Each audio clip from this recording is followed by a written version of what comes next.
Hello, in this video I'm gonna show you how to adjust accessibility shortcut on ZTE Android TV Box. Accessibility shortcut will automatically enable a certain accessibility feature once you press and hold on back and down buttons on your remote at the same time for 3 seconds. You can see now it asks me to turn on TalkBack because that's what... both the back and down buttons for 3 seconds to use Talk.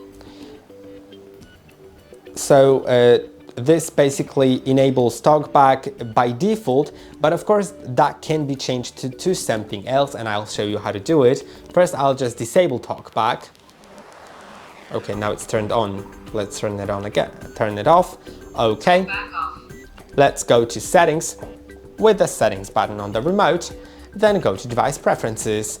Now go almost all the way down to accessibility. Now find accessibility shortcut and you can change shortcut service to TalkBack, switch access, device info, idle service, factory test tool or net manager. I'll leave it on TalkBack, and I hope that this video was helpful. Don't forget to like and subscribe. See you in the next one.